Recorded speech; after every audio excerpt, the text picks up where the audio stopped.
General solutions of transmission lines continuations. What is the difference between these circuits? Figure 1 shows the electronic circuit and figure 2 shows the transmission line model of the electronic circuit. Lumped and distributed networks. The figure 1 is the lumped network and the figure 2 is the distributed network. A network which is formed by lumped components like resistor, capacitor and inductors. Parameter can be easily determined because they are fixed at discrete points in the circuit. One can easily recognize the presence of the components like resistor, capacitor and inductors or comes under lumped network. In distributed network, a network which is formed by using sections of transmission lines and parameters are distributed throughout the length of a transmission line. It is difficult to recognize the presence of the components like resistor, capacitor and inductor. Transmission line general solution is used to find voltage and current at any point on a line. R is the series resistance, L is the series inductance, C is the capacitance between conductors and G is the shunt leakage conductance. Z is the series impedance and omega L is the series resistance. Y is the shunt admittance and its unit is ohms per unit length of a line. Omega C is the shunt suspectance and its unit is mho per unit length of line. S is equal to distance to the point of observation measured from the receiving end of the line. I is the current in the line at any point.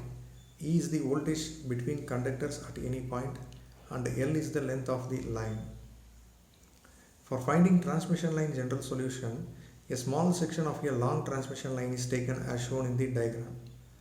Then model each small segment with a small series resistance, series inductance, shunt conductance and shunt capacitance.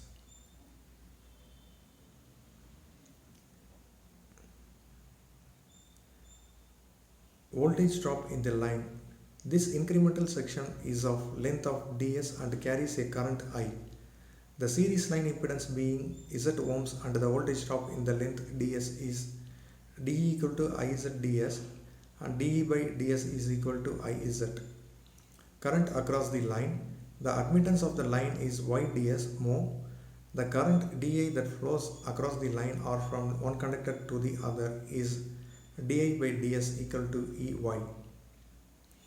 The equations 2 and 4 are differentiated with respect to S and the solution is given in these slides.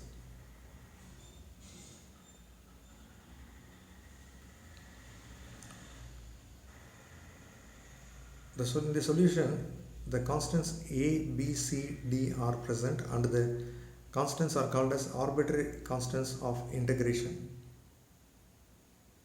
Assigning conditions to find the solution, since this distance is measured from the receiving end of the line, S equal to 0, I equal to IR and E equal to ER. Then equations 9 and 10 becomes ER equal to A plus B and IR equal to C plus D. And the simplifications is shown in this slide.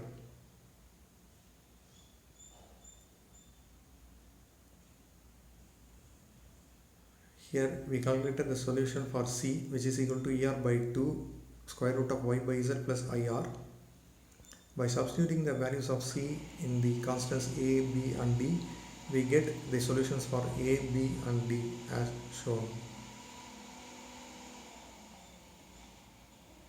Finally, we get E equal to ER by 2 ZR into ZR plus Z0 in the E power square root of ZYS plus ZR minus Z0 divided by ZR plus Z0 into E power minus root of ZYS. Similarly for I.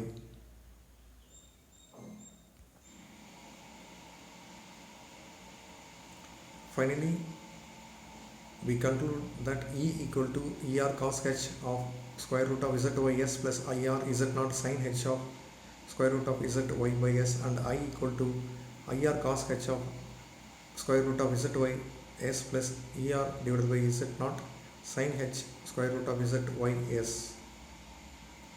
After simplifying the above equations, we get the final and very useful form of equations for voltage and current at any point on line and are solutions to the wave equation.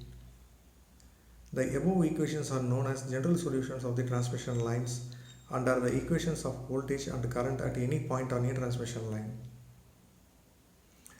The applications of transmission lines are used to transmit signals.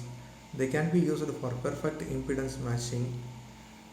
They can be used as steps by properly adjusting their lengths. Assessment questions.